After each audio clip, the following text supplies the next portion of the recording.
Bom dia, todo mundo dormindo? Aí, agora sim. A gente teve um pequeno problema com a minha máquina aqui. Eu acho que eu não vou conseguir mostrar tudo que eu vou falar para vocês.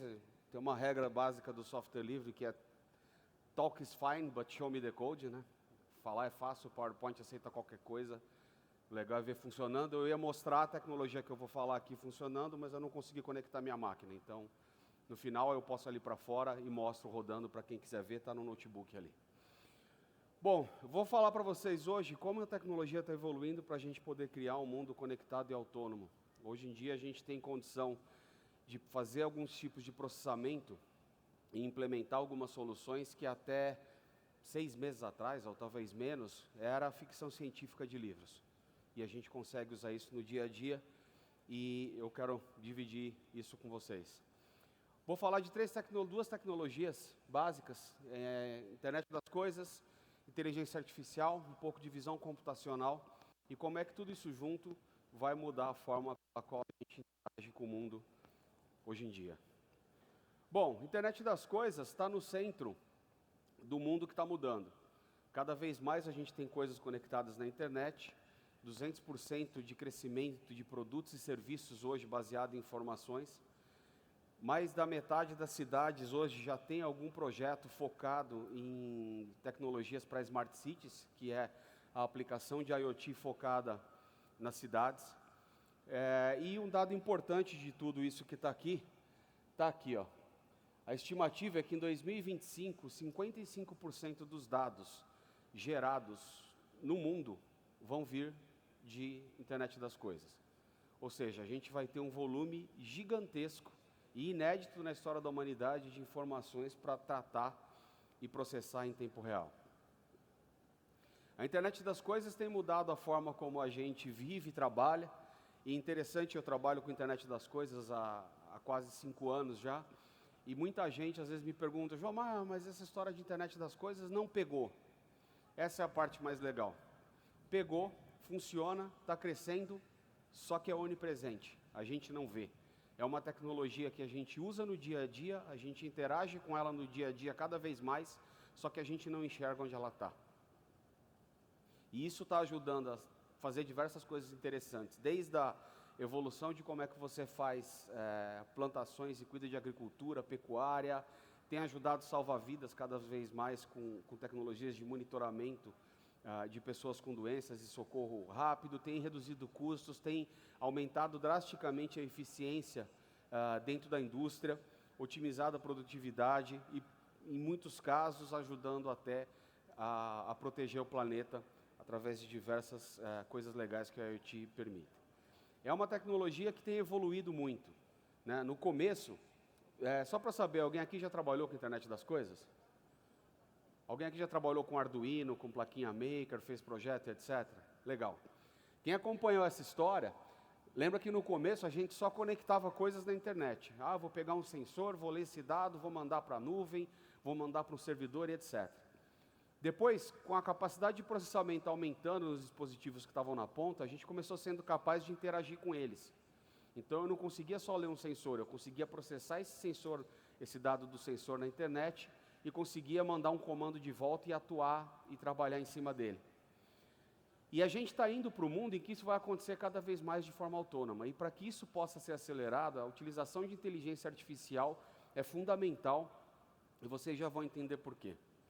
O grande desafio que a gente tem é o oceano de dados que a gente vai ter chegando cada vez mais. Então, para vocês terem uma ideia, no ano que vem, a estimativa é que um usuário médio de internet vai trafegar e utilizar em torno de 1,5 GB de dados por dia. Um hospital, 3 tera. Um carro autônomo, 4 tera. Um avião conectado, 40 tera. E uma fábrica, 1 petabyte de dado por dia. É um volume gigantesco de dados, que se a gente for usar o conceito ou o paradigma que a gente tinha na cabeça quando começou com a IoT, que é vamos pegar esse monte de informação, mandar isso tudo para um data center, para a cloud, processar e ver o que a gente faz com ela, a gente destrói a internet. Não tem banda disponível para tudo isso. E o que está acontecendo hoje é que 50% dos projetos implementados de internet das coisas já têm limitações de funcionalidade por conta da falta de largura de banda e problemas de rede de comunicação em geral. Ou seja, já existe tecnologia para fazer um monte de coisa que a gente precisa no dia a dia, mas a gente tem problemas de comunicação. Tá? Um exemplo típico disso é monitorar uma plantação. Existem plantações que têm 30 quilômetros de extensão, né? Vocês podem dar o nome que quiserem de tecnologia de comunicação que a gente conhece, a grande maioria delas simplesmente não funciona num ambiente desse. Se funcionar, o custo vai ser elevadíssimo. A gente acaba tendo que usar tecnologias que fazem comunicação de longa distância, mas tem um problema sério. Transmitem bytes por segundo. Então eu quero usar uma armadilha eletrônica para fazer controle de praga dentro de uma plantação de milho. Eu tenho que tirar uma foto do chão para contar quantos vermezinhos e insetos estão passando lá, para saber exatamente qual o risco daquela praga se espalhar na plantação. Uma fotinho que a gente tira vai ter o quê? 1 mega? Uma foto pequena, né? Quando eu tenho uma comunicação como o LoRa, que eu tenho que transmitir uma foto dessa, usando uma banda de bytes por segundo, ficou difícil. E eu tenho que ter 300, 200, 100 espalhadas numa plantação. Então, limitação de banda é cada vez mais fundamental. E essa projeção é interessante, que diz que 45% dos dados vão precisar ser armazenados, analisados e tomada a decisão com eles na ponta, onde o dado foi capturado. Se eu não tenho banda e não tenho infraestrutura de comunicação para transmitir essa informação do jeito que ela foi capturada, eu sou obrigado a tratar ela onde ela foi capturada. Nesse caso específico, ao invés de mandar a fotografia dos bichinhos que eu contei no chão, que eu vi no chão, né? Eu conto eles lá, digo quais tipos são, e aí sim eu consigo fazer a implementação com alguns poucos bytes. Então, cada vez mais a gente precisa fazer o que é chamado de edge computing, que é processar a informação muito próximo do local onde você coletou ela. Porque a gente tem um volume gigantesco de informação vindo aqui e eu tenho que dividir o processamento disso e mandar para uma infraestrutura de data center e de cloud o que for estritamente essencial. Então, quem tem interesse por trabalhar com a internet das coisas, por começar projetos de internet das coisas, a primeira coisa que vocês têm que ter em mente são as limitações de comunicação. Tudo bem, eu quero fazer esse monte de coisa, eu quero processar esse monte de informação, eu consigo coletar tudo isso. Mas como é que eu vou usar de forma inteligente a minha infraestrutura de comunicações? Porque isso pode ser um limitador importante do seu projeto. Não me apresentei no começo, eu sou evangelista técnico da Intel para a América Latina, trabalho com software livre, trabalho na Intel há 6 anos, mas eu trabalho com software livre, sei lá, há 15. Né? Essa aqui eu acho que é a minha 10ª Latinoware ou alguma coisa parecida. Dentro da Intel, a gente tem um portfólio para a internet das coisas, que ele é interessante porque ele vai desde os chips, que todo mundo está acostumado, que a Intel, a conhecer da Intel, desde o chip pequenininho, que é o Atom, até o Xeon, que está dentro dos servidores da infraestrutura de nuvem.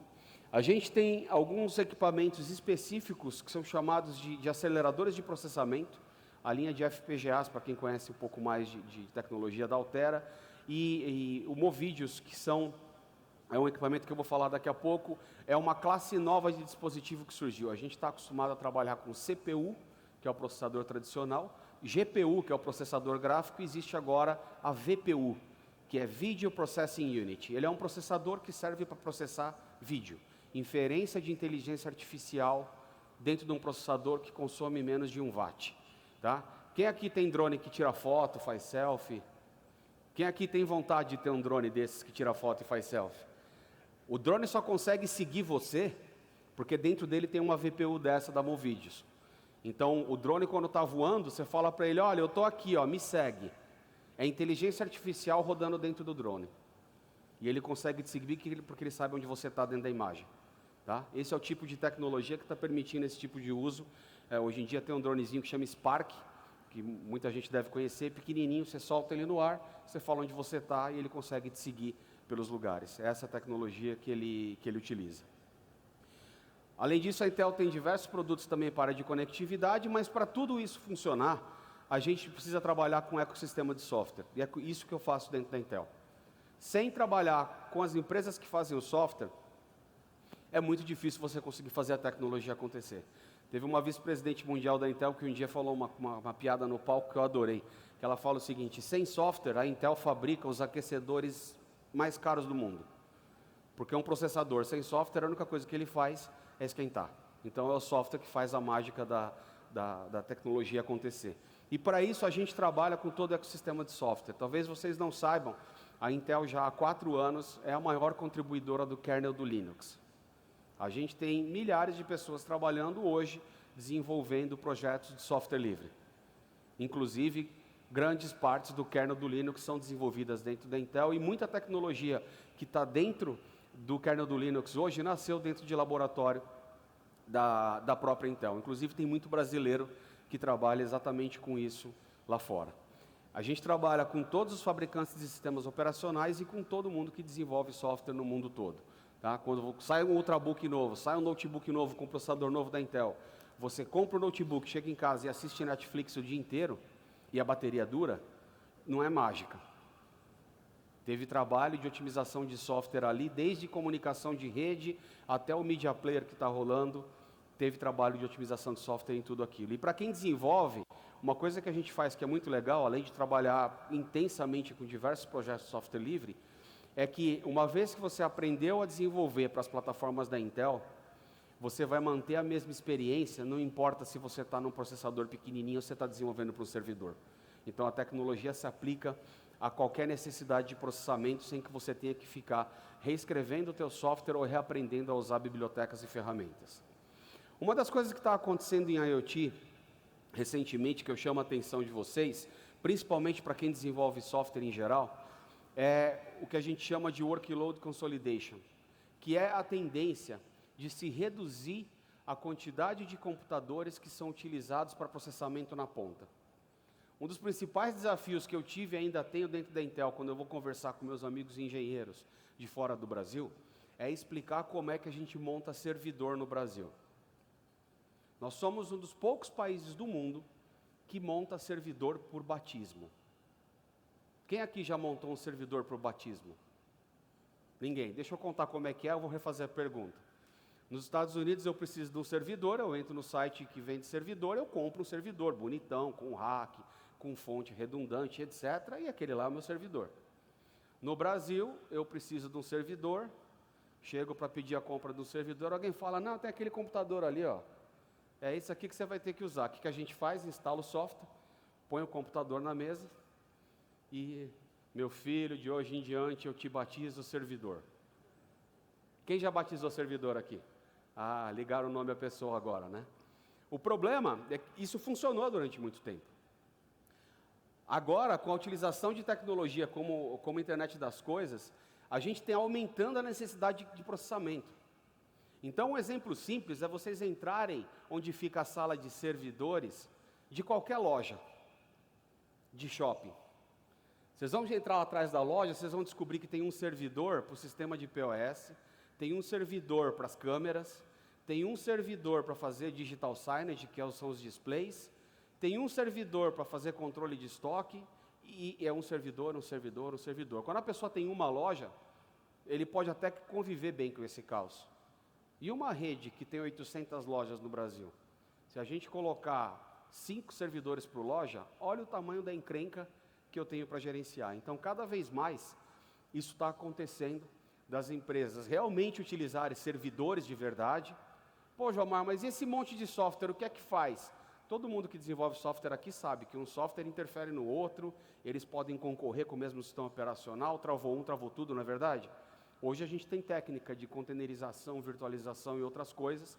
Você pega um servidor parrudo e você coloca todos os sistemas para trabalhar de forma comportada, sem que um interfira no outro lá dentro. Por que esse alerta é importante? Porque não importa o software que vocês estão desenvolvendo hoje. Se o seu software não rodar num container, ou se o seu software não rodar bem num ambiente virtualizado, a chance de que você não consiga vender ele para alguém daqui a 2 ou 3 anos é enorme. Então, quem faz desenvolvimento de software e nunca foi estudar tecnologia de containerização ou tecnologia de virtualização, a hora é agora.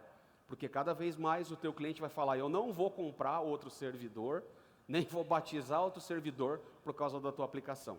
É esse cara que eu tenho rodando, esse é o sistema operacional que está nele, ou tua aplicação roda dentro dele, ou muito bem porque o do teu concorrente roda.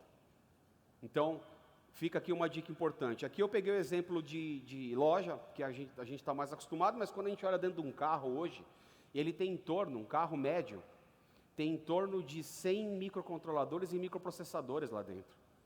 Está chegando uma hora que a gente está botando tanta tecnologia dentro do carro, que já ficou caótico você manter tudo isso rodando com software atualizado. Então, quando a gente pensa em carro autônomo, em carro que dirige sozinho, etc., como vocês devem imaginar, a capacidade de processamento é gigantesca.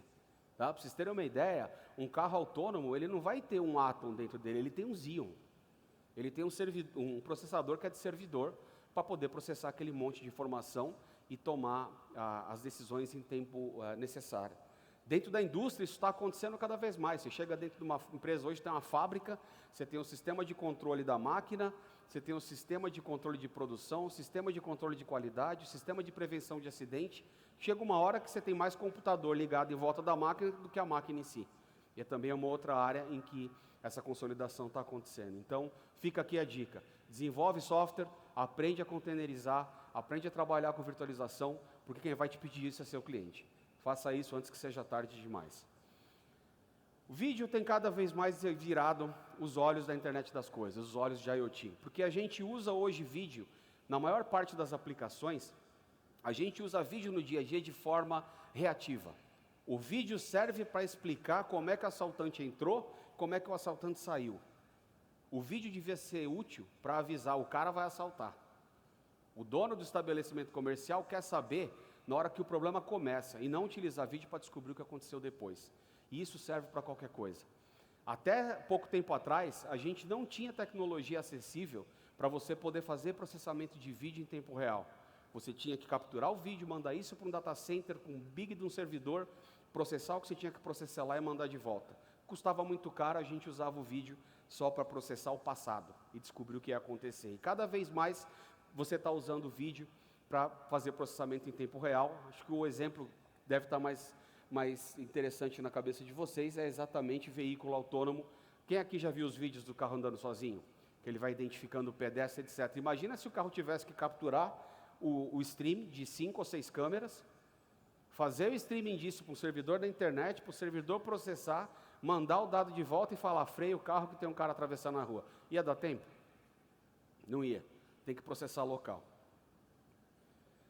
Para isso, a gente precisa utilizar a inteligência artificial também. A Intel tem uma série de tecnologias que são aplicáveis na área de vídeo, e o que eu quero falar especificamente é desse software aqui, é um toolkit chamado OpenVINO, que trabalha junto com o Intel Media SDK. Então, não importa se você vai trabalhar com uma Smart Camera, com um gateway de vídeo ou com um data center, a gente tem as tecnologias para você trabalhar com isso. Bom, por que eu preciso de inteligência artificial hoje? É porque eu quero fazer ficção científica? Não. É porque eu preciso processar um volume gigantesco de dados. E capturar e armazenar dado custa muito caro. Então, ou aquilo me dá informação que seja útil e que justifique o investimento que eu fiz, ou eu estou fazendo besteira. Tá? E todo mundo que tem um computador em casa e um HD, ou um celular, ou qualquer dispositivo, né, sabe que, na verdade, a quantidade de besteira que você grava é relativamente proporcional ao espaço que você tem. Tá? Quem aqui já precisou limpar a memória do celular na semana passada? E aí, qual a única certeza que vocês têm quando limpam a memória do celular? É que daqui 2 semanas eu vou ter que fazer de novo. Porque a quantidade de coisa que a gente armazena é diretamente proporcional ao espaço que a gente tem. E não adianta comprar um cartão de 1 tera, porque daqui a pouco o cartão de 1 tera está lotado também. Tá? Então, a gente guarda informação que é relevante. Isso na nossa vida pessoal. Para as empresas, é extremamente importante que aquilo de fato me ajude com o que eu estou fazendo. Aquilo me traga vantagem competitiva. Então, tradicionalmente, a gente utiliza tecnologias de análise de dados para analisar o passado. Ou seja, eu analiso o que aconteceu e como, no máximo. Eu tiro insight do que aquela informação me deu. O importante é que eu possa descobrir o que vai acontecer no futuro. Chegar uma hora que eu sei o que vai acontecer, quando e por quê. Se eu sou dono do supermercado, eu não quero saber que essa semana, na semana passada, quem foi lá na quarta-feira à noite comprar fralda, comprou cerveja. Esse é um caso clássico de data mining, que aconteceu uns anos atrás, se não me engano, no Walmart, né? Cruzando dados e informações, analisando o passado, eles descobriram que num dia X da semana, nos Estados Unidos, a pessoa que ia comprar fralda comprava cerveja. Só que a fralda ficava de um lado do supermercado e a cerveja ficava do outro. Quando eles viram que eles estavam tendo essa associação, o que eles fizeram para testar? Você entrava na loja, tinha uma pilha de fralda e tinha uma pilha de cerveja. O volume de fralda e cerveja vendida explodiu. Tá? Então, isso eu estou dando um exemplo de 2 produtos. Imagina você ter que organizar um supermercado inteiro para isso. Portanto, cada vez mais eu preciso de inteligência artificial para poder trabalhar com análise preditiva, prescritiva e, lá na frente, cognitiva. É o momento exato de começar a estudar e trabalhar com inteligência artificial e eu garanto para vocês, não é mais tecnologia disponível só para quem tem pós-doutorado. Tá? Trabalho com IoT há 4 ou 5 anos, vi há pouco mais de 8 meses que a inteligência artificial ia se juntar com a IoT, vocês já vão entender o motivo.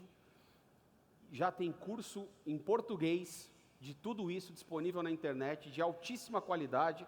Tá? Não sei se vocês conhecem o Udemy, quem não conhece dá uma olhada. Eu fiz curso no Udemy pagando R$12, tá? A gente paga isso numa cerveja. Um dos melhores cursos de inteligência artificial que eu fiz, com Python, eu paguei R$12 no Udemy. Excelente, tá? E aprendi a trabalhar com essa história. E por que esse é o momento correto? Porque mais ou menos 58%, 60% das empresas falam, eu quero trabalhar com inteligência artificial. Eu preciso usar isso. Aqui no evento, conversando com meus amigos palestrantes, 9 em cada 9 falam que querem começar a trabalhar com inteligência artificial. Tá? Só que 12% dessas empresas começaram a fazer alguma coisa. Um dos motivos é falta de profissional que conheça. Então, vocês que estão estudando, estão começando a trabalhar com tecnologia, vão atrás de inteligência artificial. Não é mais o que a gente chama de rocket science, não é mais uma coisa absurda. Lógico, a matemática por trás, ela é muito complexa. Tá? Quem começa estudando inteligência artificial, estudando a matemática, tenta suicídio. Foi o que aconteceu comigo. Eu falei, eu quero entender a matemática dessa história. Né? Deu 4 ou 5 horas estudando e lendo o paper, eu falei, não, eu sou um imbecil completo, eu não sirvo para mais nada, eu vou montar um carrinho de cachorro-quente, porque não dá. Não dá. Me formei, eu sou engenheiro, me formei no final da década de 90, eu não conseguia. Tá? Foi aí que eu fui pelo outro lado. Eu falei, quer saber? Eu quero saber como é que isso aqui funciona na prática. E sabe o que é legal? Depois que você vê funcionando na prática, entende como é que as coisas funcionam, a hora que você volta para a matemática, fica fácil de entender. É a segunda dica que eu dou. Tá? Vão trabalhar com a coisa funcionando, sabendo que tem matemática por trás, aí vocês vão estudar e vão se apaixonar igual eu me apaixonei pela história. Existem vários approaches para você trabalhar com inteligência artificial, eu vou elencar 3 aqui, para dar 3 exemplos diferentes, para poder explicar o que é Deep Learning. Tá?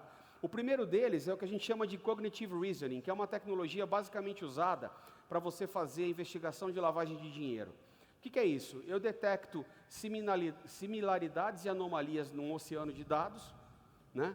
São dados que se autoexplicam, eu consigo entender, por exemplo, transações financeiras e consigo detectar uma anomalia. Tá? Não sei se algum de vocês já teve esse problema no banco, de você, de repente, pagar um boleto, ou fazer um saque, ou fazer uma compra com um valor muito acima do que você está acostumado, e ou aquilo ser negado, ou o banco te ligar. Tá? Me aconteceu, há um tempo atrás, fui comprar um carro e tive que dar a entrada do carro. Eu paguei o boleto na internet, eu juro para vocês, eu fui guardar a carteira no bolso, meu celular tocou. Era do banco. Ô, Jomar, acabaram de pagar um boleto, valor X na tua conta. Está tudo certinho? Tá? Como é que eles conseguiram fazer isso? Usando esse tipo de tecnologia. Tá? Então, basicamente, você usa para detecção de fraudes e manutenção preditiva, ou seja, você tem um conjunto de dados que você conhece. O segundo problema é um pouco mais complicado, que é o que a gente usa o Machine Learning. Machine Learning você consegue aplicar para problemas em que você consegue fazer engenharia reversa. Eu tenho um problema, mas eu consigo sentar e entender como é que ele funciona, e aí eu consigo transformar isso num modelo matemático, e eu consigo resolver isso com Machine Learning, que também é inteligência artificial. Tá? O melhor exemplo de Machine Learning é a Netflix. Quem aqui consegue parar de assistir série na Netflix? Ninguém. Porque você acabou uma série, o que aquela desgraça faz? Ah, você viu essa, você vai gostar dessa. Lascou. Você viu essa, daquela e aquela. Como é que ele faz isso? Porque eles monitoraram as pessoas, o que elas andaram assistindo e o que elas assistiam depois. Então ele consegue ter uma base de dados gigantesca. Conforme você começa a assistir, ele começa a mapear seu interesse e te dá a próxima, né? Outra praga que existe é o Kindle. Quem aqui tem um Kindle? Quem consegue mudar de assunto no Kindle? Não é nem assistir outra série, é mudar de assunto, você não muda. Se você não tiver autocontrole, e eu não tenho, você não muda. Eu fui ler um livro sobre a máfia italiana, eu acabei lendo 8. Porque a hora que acaba um livro, você fica com uma dúvida na cabeça. Pô, mas aquele pedaço, o que será que aconteceu? O que aquela desgraça faz? Você virou a página, ó, você gostou desse, você vai gostar desse. É exatamente o ponto que estava na tua cabeça que você queria saber. Aí você lê aquele outro, lê aquele outro, lê aquele outro, né? Site da Amazon, ou site de compra. Você comprou um produto, ele fala, olha, quem comprou isso também. Me aconteceu, o ano passado, fui comprar um brinquedo para o meu filho na Amazon. A hora que eu ia pôr no carrinho de compra, a Amazon falou, cara, você vai precisar de pilha. E pilha custa caro. Não quer comprar pilha recarregável em um carregador? Confesso que eu não tinha lembrado disso na hora que eu comprei o brinquedo. Então, esses mecanismos de sugestão de recomendação, eles utilizam machine learning. E aí a gente tem uma outra categoria de problema que é muito mais complexo, porque ele é tão complexo que a gente não consegue fazer engenharia reversa. Eu consigo ter uma ideia de como é que aquilo funciona, mas aquilo não é a realidade. E aí eu vou precisar realmente de muita tecnologia para me ajudar a trabalhar. Então, normalmente, a gente tem uma precisão muito maior com a utilização de Deep Learning. Eu tenho um volume de dados gigantesco, vai custar muito caro, na maioria dos casos, eu desenvolver aquela solução, mas aquilo vai me resolver um problema gigantesco que eu não teria como resolver sem ela. Tá? E o interessante é o seguinte, a história do custa caro está cada vez custando mais barato. E aí vocês vão ver que a gente consegue fazer isso hoje e usar isso no dia a dia. Tá? A gente já usa essas tecnologias no nosso smartphone. Quando você abre o Google Now e conversa com ele, você tem uma engine de Deep Learning que foi treinada por anos e anos. Quando você tem as suas fotos e você fala, eu quero achar minha foto quando eu estava em Florianópolis, ele te traz, tem Deep Learning por trás. Né? Quando você marca alguém nas suas fotos do Google e fala, eu quero achar uma foto que eu estou com fulano, ele te traz as fotos, é tudo Deep Learning que está lá por trás. Tá? Então essa é a diferença básica. Aqui um exemplo prático de como é que eu posso fazer reconhecimento facial usando Machine Learning ou Deep Learning. Então, Machine Learning, a gente consegue olhar para o rosto um do outro e ver que as pessoas têm algumas diferenças lá. Ó, a distância entre os olhos, a distância entre os olhos e a boca, onde está a sobrancelha, formato do rosto. Cada um tem uma métrica de rosto diferente. Pô, então é tranquilo identificar uma pessoa. Eu consigo computar todos esses pontos, uso alguns algoritmos de classificação tradicionais e eu consigo dizer quem é essa pessoa. Vai funcionar em 100% dos casos? Provavelmente não. Vai ter falha. A minha precisão pode não ser tão grande. Putz, mas o sistema que eu estou fazendo é de segurança para acesso de uma área super, mega, hiper confidencial e se entrar a pessoa errada, danou-se. Então eu vou precisar de uma tecnologia muito mais precisa. Aí eu posso começar a aplicar o Deep Learning. Então no Deep Learning, o que a gente faz? Ao invés de eu calcular o que eu entendo de computação em relação ao rosto, eu pego um banco de dados com 1000 fotos de uma pessoa, 400 fotos de uma pessoa, monto uma rede neural e treino essa rede para reconhecer aquela pessoa. Como ele vai fazer esse reconhecimento é da rede neural. E a partir desse momento eu vou ter uma eficácia e uma precisão muito maior na detecção disso. Tá? Isso serve para pessoa, isso serve para produtos, para frutas, etc. Quem aqui já viu a Amazon Go? Que é aquela loja dos Estados Unidos. Você entra, pega as coisas e sai. É visão computacional que está acontecendo ali dentro. Tem uma série de sensores, mas grande parte do que acontece ali é visão computacional. E por que eu cito a Amazon Go como uma coisa importante que aconteceu? Porque quem vai nos Estados Unidos e vai na Amazon Go hoje, normalmente não é o desenvolvedor, o programador, o engenheiro que está fazendo o software, é o CIO da empresa. E esse cara vai para lá ver isso funcionando e ele volta doido. E a hora que ele vai na internet descobrir e ver que aquilo é computação, ele vai bater na área de software da empresa e falar, galera, vi funcionando um treco lá que eu tive uma ideia de aplicar isso aqui nessa área da empresa. E o pessoal de software vai ter que correr atrás. E aí, qual que é a relação disso com IoT? Na maioria das empresas, como é projeto maluco, vão olhar e falar, puta, mas quem que é um maluco que consegue trabalhar com isso? Ah, tem esse grupo aqui que está trabalhando com IoT. Eles vão lá e batem na porta. E vai lá no CIO da empresa e fala, ó, tem aquele time ali que trabalha com inovação, esses aqui são os caras para trabalhar com inteligência artificial. Eu contei isso num workshop que eu fiz há um mês atrás em São Paulo, e eu me espantei, tinha 35 pessoas, desenvolvedores de várias empresas, eu me espantei como todo mundo deu risada e falou, aconteceu comigo, e vieram me contar depois. Tá? Então, inteligência artificial vai ser usada na ponta por quem trabalha com a internet das coisas hoje. É assim que a gente vai escalar essa tecnologia. Por que isso? Há pouco tempo atrás, todo o ciclo de consumo e uso de inteligência artificial era feito dentro do ambiente de data center. Então, eu fazia o treinamento de uma rede neural, basicamente, aqui nesse caso, uma rede neural para detectar humano, bicicleta e morango, eu pego 10 mil fotos de humanos, 10 mil fotos de bicicleta, 10 mil fotos de morango, faço o que é chamado aprendizado supervisionado, eu digo para o computador, essas fotos são morangos, essas são pessoas, essas são bicicletas, jogo isso numa rede neural gigantesca, vai processar essa rede neural, e aí eu começo a testar. Na hora que eu testo, eu coloquei aqui a foto de uma bicicleta, ele falou para mim, é um morango. Putz, você errou, vamos mexer na rede, vamos retreinar, etc. Chegou uma hora, cheguei na precisão que eu queria. Qual é essa precisão? Depende da aplicação. Existem aplicações que você tem que ter 99,999. Existem aplicações que com 70, 80, 90% de precisão, você já resolve o seu problema. E aí que está a coisa interessante. A partir do momento que minha rede neural está pronta, eu passo para um momento chamado inferência, que é a utilização prática daquela rede neural. Antigamente, isso também era feito dentro de data center. Hoje, isso aqui acontece nos dispositivos. Quando eu falei do caso do drone, o drone sabe quem é a pessoa, porque ele foi treinado num data center.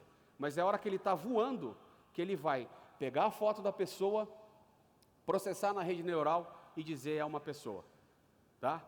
Então, essa é a diferença importante de entender. A tecnologia da Intel que eu vou falar para vocês, chamada OpenVINO, é uma tecnologia para inferência, para essa aplicação aqui. Hoje, drones fazem isso, câmeras que a gente compra para monitoramento já estão fazendo isso. Tem uma câmera nos Estados Unidos para desenvolvedor chamada Deep Lens, da Amazon, que faz exatamente isso que eu estou falando, é prontinha.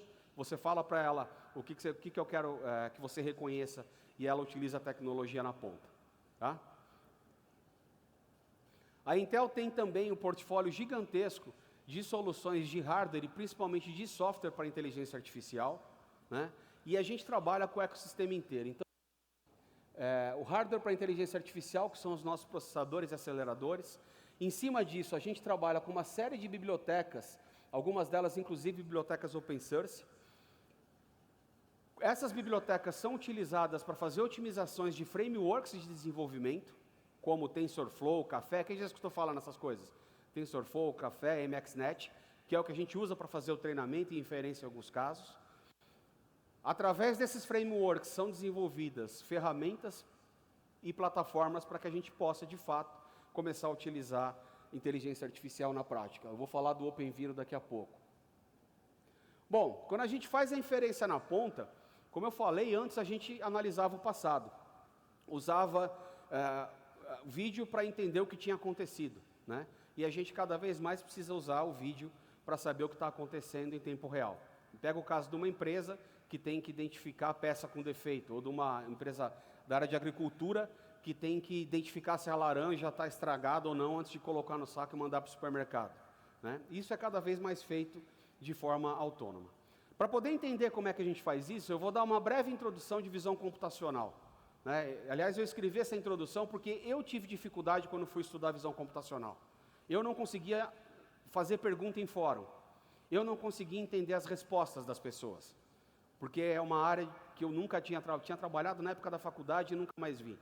Visão computacional é a extração, análise automática e entendimento de características e informações específicas dentro de uma imagem ou de uma sequência de imagens. São técnicas computacionais para você conseguir extrair informação de imagem, tá? A gente aprendeu a nos identificar, a saber quem é quem, a aprender a ler, etc., usando coisas muito parecidas dentro do nosso cérebro. Tá? Eu tenho um filhinho de 7 anos que ele está aprendendo a ler e a escrever. Às vezes ele vê alguma letra escrita e não entende a palavra. Papai, o que está escrito ali? É tal coisa? Não, Lu, aquilo ali não é um A. Aquilo ali não é um T, é um A. A pessoa escreveu torto. O que acontece naquele momento no cérebro dele? Aquela letra que ele não reconhecia, aquela imagem da letra entra dentro do cérebro dele, o cérebro dele é imediatamente treinado para também reconhecer aquilo como aquela letra. E a partir daquele momento, ele começa a entender aquela letra. Foi assim que a gente aprendeu a ler, foi assim que a gente aprendeu a falar, foi assim que a gente aprendeu a identificar objetos. Então você encontra um objeto que você não sabe qual é, a partir do momento que você aprendeu, você retreinou sua rede neural, e é assim que os computadores funcionam. Para que a gente possa extrair dado e treinar uma rede neural, eu preciso extrair informação da imagem. É para isso que vem visão computacional. O software mais usado para visão computacional hoje em dia é chamado OpenCV. Ele é um software livre. A gente vai ter aqui no evento o Alessandro Cabello, que é um dos desenvolvedores do OpenCV hoje em dia. Para mim, a maior autoridade em OpenCV que eu conheço. E é uma coisa interessante, o OpenCV tem 2.500 algoritmos otimizados. Outro dia o Cabello me contou que ele conhece, se não me engano, 54. Um cara que trabalha 10 anos com isso. Então, para vocês terem uma ideia, a complexidade. O que tem legal do OpenCV? Quem que faz esses algoritmos otimizados? Na maioria dos casos, são pesquisadores e galera que está fazendo mestrado e doutorado, que criam um modelo matemático novo para fazer algum tipo de análise de visão computacional, e ao invés de pegar o código-fonte do que ele fez e brincar de Senhor dos Anéis e ficar falando, my precious, ele implementa aquilo dentro do OpenCV. E é por conta de gente que faz isso, que a gente consegue hoje fazer coisa de ficção científica, qualquer um de nós, na prática. Então, se ninguém entendeu a importância do software livre e do open source, está aqui um caso prático. A gente só está onde está com a tecnologia, porque as pessoas resolveram compartilhar conhecimento. E o OpenCV é exemplo disso. E o que eu acho legal do OpenCV, além de suportar várias linguagens, vários sistemas operacionais, ele já está otimizado para as tecnologias da Intel que vocês usam nos seus computadores no dia a dia. E o legal foi o seguinte, isso foi uma iniciativa que nasceu dentro de um laboratório de pesquisa da Intel, e em 99, esse laboratório de pesquisa resolveu fazer o seguinte, olha, vamos pegar o que a gente pesquisou, o que a gente fez, o que a gente montou, vamos entregar isso aqui para a indústria, e vamos fazer a visão computacional acontecer de fato. Tá? Então, é um exemplo do que acontece quando você compartilha seu conhecimento e abre o que você sabe. Você muda o mundo, para isso que a gente está aqui, para isso que é importante trabalhar com código aberto e com open source. Mas por que eu preciso de computação para trabalhar com visão computacional? As imagens dentro do computador, elas são armazenadas como uma matriz tridimensional. Tá? Quem aqui já estudou matriz? Produto vetorial, produto escalar. Quem aqui achou que nunca ia usar isso para porcaria nenhuma na vida? Eu achei. Até encontrar isso. Processar a imagem é processar matriz. É fazer manipulação de matriz. Tá? E uma imagem colorida, ela é tridimensional. Para cada pixel, eu tenho uma intensidade de cada cor. Então, vocês imaginem que uma imagem de 1024 por 1024, dá para ter uma ideia da quantidade de dado que eu tenho lá, mesmo que ela esteja compactada, comprimida e etc. Tá? Então, trabalhar com visão computacional nada mais é do que brincar com matriz. Brincar com matriz demanda processamento intenso. Um exemplo do que pode ser feito, de como é que a gente consegue reduzir o número de pontos que eu tenho que analisar numa imagem, porque afinal de contas eu não consigo processar todos os pixels de uma imagem, é usar a extração de features, de características. Aqui tem um algoritmo do OpenCV, que faz exatamente essa extração de características. E eu peguei essa foto minha e do meu filho, para mostrar para vocês, dar uma ideia de como é que é esse processo. A primeira coisa que a gente faz, normalmente, é reduzir a imagem, a complexidade dela. Além de reduzir o tamanho, na maior parte dos casos, eu reduzo de colorido para branco e preto. Na hora que eu fiz isso, o que aconteceu com a matriz? Tinha 3 dimensões para ser uma. De 0 a 255, um número menor de pixels. Já diminuí 1/3 o que eu tenho que processar. Ainda assim, eu não tenho que processar ponto a ponto, existem diversos algoritmos para eu tirar pontos importantes da imagem. Esse aqui é um deles, e eu gosto de mostrar para vocês verem que essas bolinhas que estão aqui, no meu rosto e no rosto do meu filho, são na verdade em torno de 240 pontos, que esse algoritmo identificou como pontos importantes dessa imagem. Então eu estou reduzindo o processamento de uma imagem de milhões de pixels para o processamento de 250 pontos.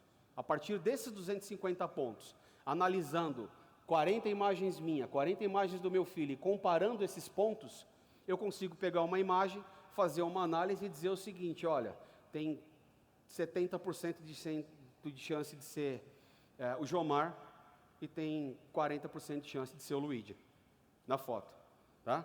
E pena que eu não trouxe foto de quando eu era criança, mas o meu filho é a minha cara.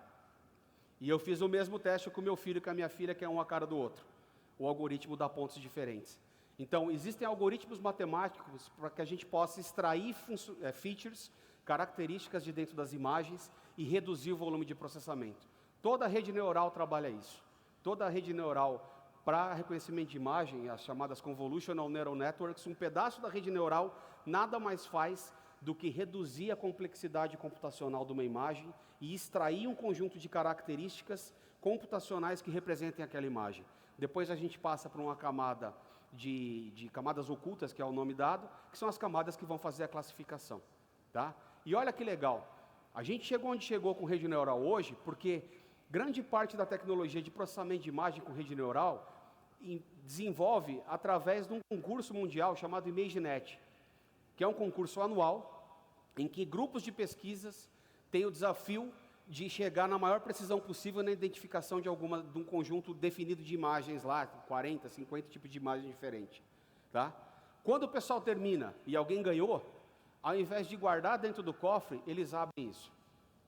E aí está a parte mais legal, tem um negócio chamado Transfer Learning, que eu consigo pegar uma rede neural dessa gigante, que tem uma precisão gigantesca e reconhece 50 tipos de objeto, e eu quero que ela reconheça jabuticaba. Eu não tenho que sentar e montar a rede inteira de novo. Eu consigo reutilizar essa rede, que já foi testada, que eu sei que funciona, que extrai as features corretas, e simplesmente eu ensino ela a identificar jabuticaba para mim. Se não fosse esse conhecimento aberto, a gente não estava onde está hoje. Para fazer inferência, existem 3 tipos básicos de detecção que você faz numa imagem. A primeira é que a gente chama de classificação, que é olhar essa imagem e dizer, tem uma pessoa, uma ovelha e um cachorro. A segunda é a detecção. Eu digo o que tem na imagem e eu falo onde ela está. A terceira é o que a gente chama de segmentação, em que eu digo qual pixel é de cada tipo de objeto. Para vocês terem uma ideia dessa tecnologia tal, eu tive há cerca de um mês e meio atrás no Chile, e vi um trabalho de uma universidade, junto com a Universidade de Stanford, que através de segmentação de vídeo, ele consegue dizer o que a pessoa está fazendo e explicar o porquê ele está dizendo aquilo. Ver aquilo funcionar é demais, tá? Então, a pessoa, eu vi o vídeo lá ao vivo rodando, o cara tira o celular do bolso, a hora que ele faz assim, ele é identificado no vídeo e aparece escrito assim, ó, o fulano está lendo alguma coisa no celular, porque ele tirou o celular do bolso e está olhando para a tela. Então já está nesse ponto, isso não é ficção científica, isso está acontecendo de verdade.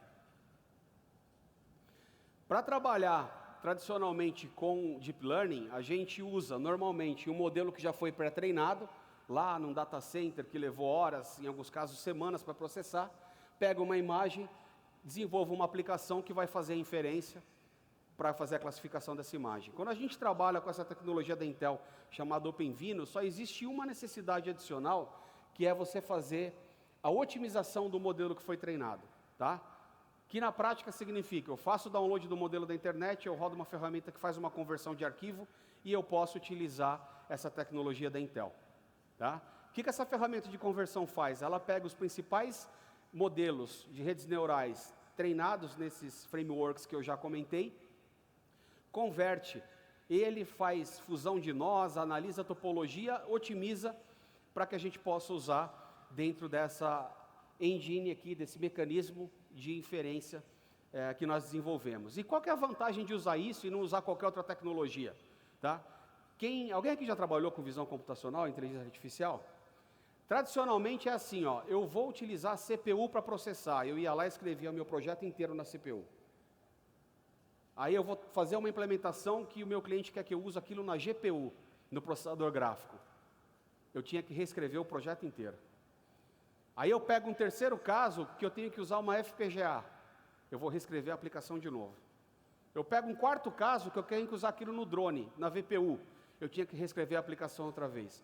O OpenVINO faz com que você escreva uma vez o código e você possa escolher, em tempo de execução, onde eu vou processar. Era isso que eu ia mostrar na demo para vocês. Eu ia mostrar a captura de tela do meu rosto, detectar a minha idade, meu gênero, o meu sentimento e a minha posição da cabeça. Isso rodando no Ultrabook na bateria, que é uma máquina i5 já de 2 gerações para trás. Tá? Isso vocês conseguem rodar. Eu vou deixar o link, vocês baixem essa ferramenta, quem tiver curiosidade, baixa essa ferramenta de desenvolvimento, precisa do Ubuntu 16.04, tem uma série de exemplos lá dentro, vocês vão ver tudo isso funcionando na prática. E como é que a gente consegue fazer isso? É mágica? Não. Tudo aquilo que eu mostrei que a gente desenvolveu nos últimos anos, de tecnologias base e bibliotecas, a gente usa para fazer plugins, para que você possa escolher em que lugar do hardware eu vou executar a minha aplicação de acordo com o que eu quero fazer. Isso permite que você faça uma solução de software para inferência de inteligência artificial que você consegue rodar no hardware que você precisar para o teu projeto. Então tem um projeto que eu posso ter um hardware mais parrudo, eu vou trabalhar na GPU, na CPU. Tem um projeto que eu tenho um hardware um pouco mais limitado, eu vou ter que usar a CPU e a GPU. E aqui quando eu falo de GPU, eu estou falando do processador gráfico da Intel, que já está dentro do processador de vocês. Tá? São os Iris Pro, todo mundo que tem notebook aí com Intel sabe que você tem uma placa gráfica lá dentro, a gente começa a usar ela para fazer computação. Isso é bem interessante. E você sempre tem que levar em consideração, na hora de fazer o projeto, o custo que você vai ter e fazer um trade-off, um balanço entre a performance e o consumo de energia e o custo da tua aplicação. Tá? Por que isso é importante? Porque existem dispositivos, como é o caso do Movidius, que é a VPUzinha, o ponto fundamental dele é baixo consumo de energia. E é permitir computação em dispositivos com pouca capacidade de processamento. Então, dá para comparar a performance dele com uma GPU ou com uma CPU? Não dá. É muito menor a performance dele, porém, ele consome 1 watt. Então, quando a gente olha e vai fazer um projeto desse de inteligência artificial, você sempre tem que pensar isso aqui. Eficiência energética versus flexibilidade computacional. Como eu falei, precisão do sistema desse de reconhecimento de imagem depende muito da aplicação e depende muito de quanto você pode consumir de energia, que é exatamente o caso do drone, e qual é o custo que você pode ter da tua solução. Por isso que é extremamente importante conhecer muito de software para fazer esses projetos. Esse aqui é o Movidius, que é um compute stick. Ele, na verdade, parece um pendrive. A diferença é que aqui dentro a gente tem o Myriad 2, que é uma VPU, que é um Video Processing Unit. Tá? Então, eu queria mostrar, mas não vai dar. Eu espeto ele na USB do meu computador, eu começo a fazer a inteligência artificial e eu mostro para vocês que a CPU e a GPU estão tranquilas, todo o processamento está sendo feito nesse carinha. Tá? Existem diversas aplicações para ele, a aplicação acho que mais comum aí da gente ver no dia a dia são esses drones que já têm visão computacional embarcada dentro dele. Além disso, uma outra dica que eu queria deixar interessante aqui, a gente tem uma distribuição de Python otimizada para processadores da Intel. Ela é gratuita, é só vocês procurarem na internet por Intel Distribution for Python, suporta o Python 3.6, e o que tem lá dentro? Uma série de otimizações já feitas para todas as principais bibliotecas que a gente usa para visão computacional. Tá? Você consegue baixar isso em standalone para Linux, Windows, macOS. Quem trabalha com Anaconda, que é super legal para trabalhar com Python, quem nunca trabalhou com Anaconda, eu recomendo dar uma olhada nesse software. Você já tem pacote lá, você já tem imagem de Docker, tem a apt-get da vida, você consegue instalar isso. Tá? No site dessa distribuição, vocês vão ver que existem alguns casos específicos e bibliotecas que a aceleração chega a quase 500%. Simplesmente trocando o binário do Python, sem encostar no código de vocês. Tá? Então, quem trabalha com Python e com processamento de dados, usando o Scikit-learn, NumPy, SciPy e essas outras bibliotecas, vale a pena olhar essa implementação. Aqui tem um link, eu vou disponibilizar a apresentação depois, tem um link aqui de uma demo que está disponível no site da Intel. Você baixa ela e você consegue instalar tudo isso em 40 minutos, 1 hora, tá?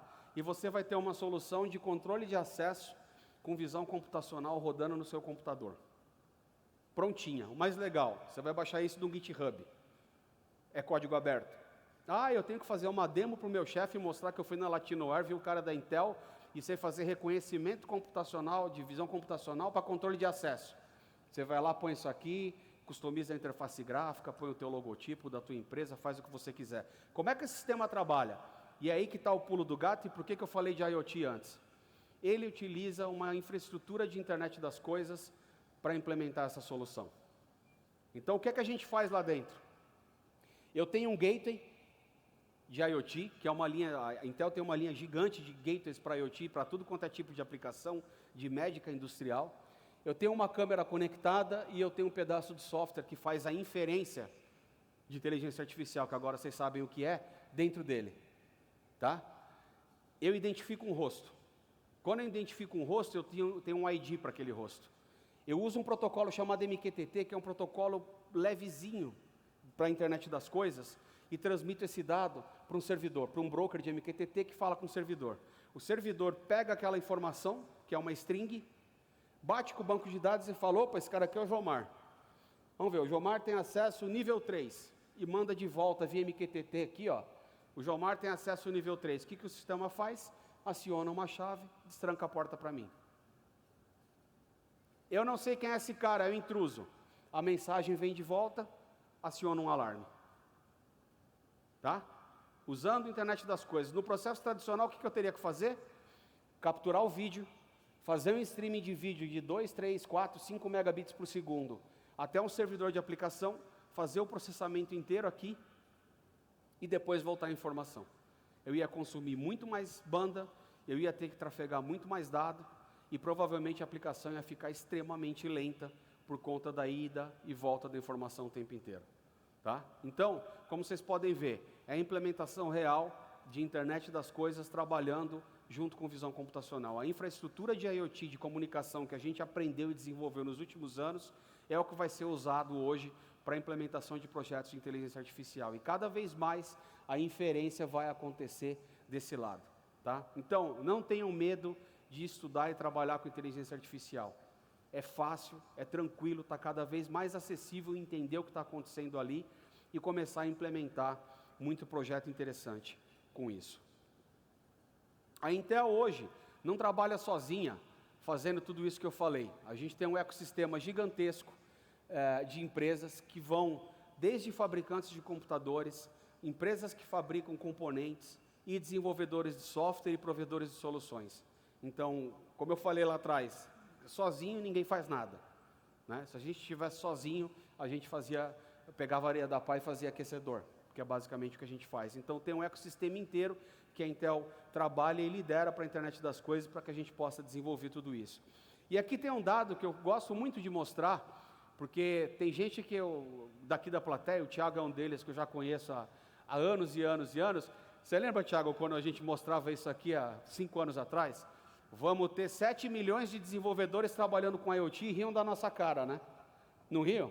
Ah, vocês estão loucos, vocês estão malucos, é a realidade, está aqui, ó, isso aqui é número recente, está aqui, inclusive é do ano passado, está aqui o link da pesquisa para quem quiser esse dado.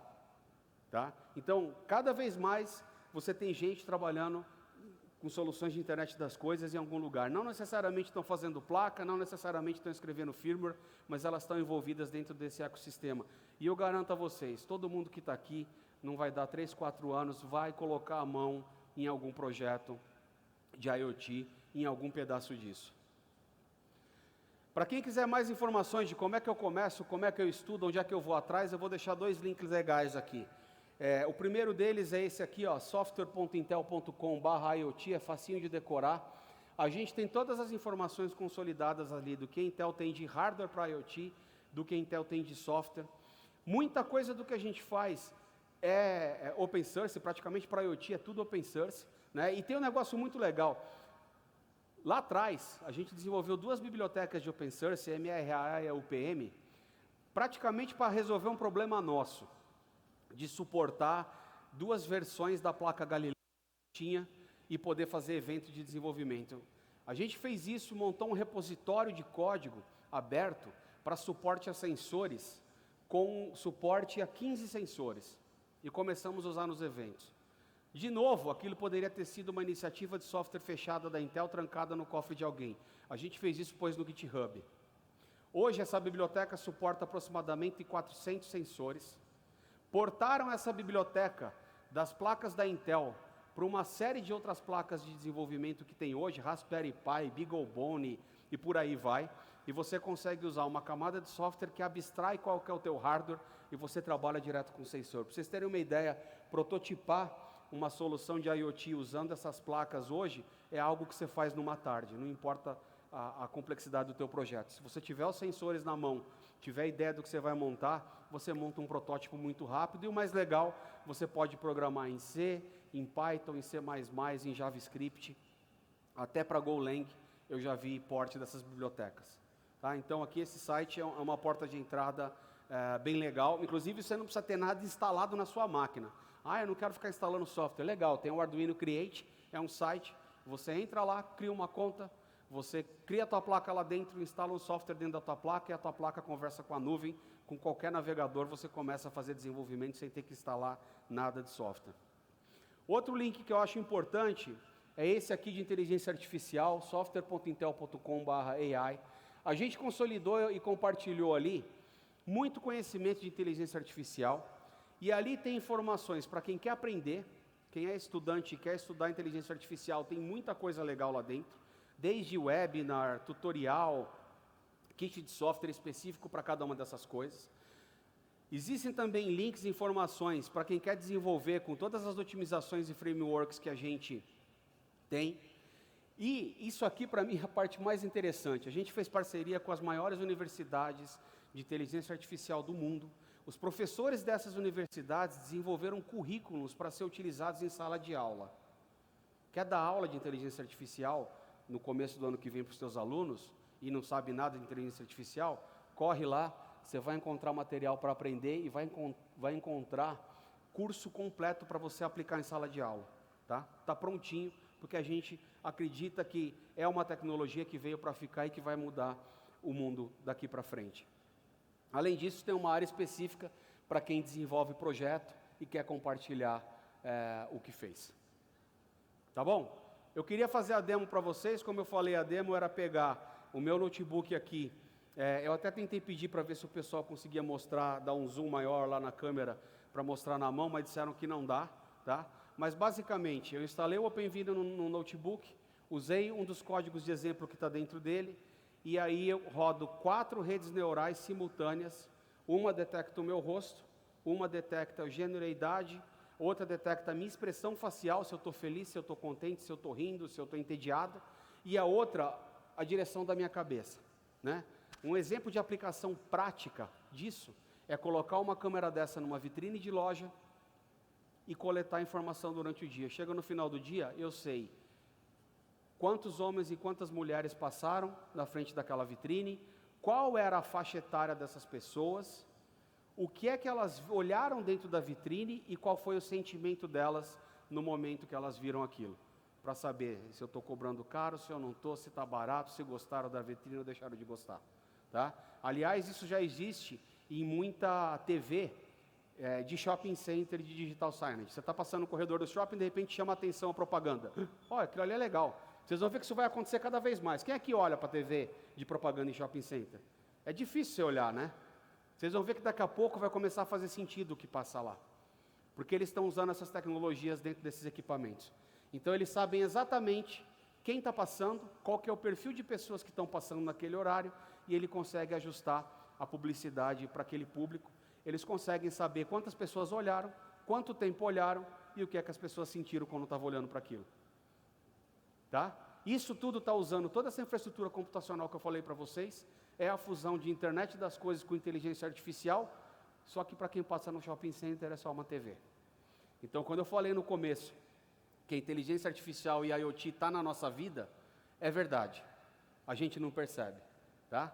Eu aqui tenho um relógio que monitora minhas atividades o dia inteiro, que há 6 anos atrás, se contasse que isso aqui ia existir, ninguém acreditava que era possível, né? Ah, o meu relógio transmite tudo para a internet? Claro que não, ele também tem aquele problema de informação. Eu uso um gateway para fazer essa transmissão. Alguém faz ideia de onde está o meu gateway? Está aqui, ó. Jomar, isso é um smartphone? Claro que é, mas para o relógio ele é um gateway. Eu capturo a informação, o relógio processa o que ele consegue aqui para me dar a durabilidade da bateria, o que for relevante ele manda para cá, ele me toma decisão aqui, me dá alerta, meu, você está parado, levanta. O que ele não pode tomar decisão aqui, ele manda para a nuvem, é processado na nuvem, no final do dia vem o relatório. Cara, hoje você foi um relaxado, você andou 300 passos, que é o que acontece quando eu trabalho de casa, quando a sua meta era andar 6.000. Né? Para vocês terem uma ideia, o que esse relógio me mostrou? Eu trabalho de casa de vez em quando. Tá? A diferença de eu trabalhar de casa e de eu simplesmente sair para o escritório são 4.000 passos. Para quem quer não, né? Para quem precisa emagrecer, que é o meu caso, isso faz toda a diferença. Então, é esse o tipo de tecnologia que monitora o sono para me avisar que eu dormi mal a noite passada, para eu tentar descobrir o que aconteceu. Ah, fui ver série antes de dormir, não posso. Ah, fui ler notícia, fui responder e-mail. Tá? Então, é tecnologia que está entrando no nosso dia a dia, está entrando na nossa vida cada vez mais e a gente não percebe. Tá? Fica aqui o desafio para vocês estudarem mais essas tecnologias. Eu estou pelo evento hoje até o final do dia. Quem quiser ver a demo ou quiser conversar comigo, eu estou por aí. Esses são os links e quem quiser falar comigo pela internet é fácil de me encontrar. É HomenBit.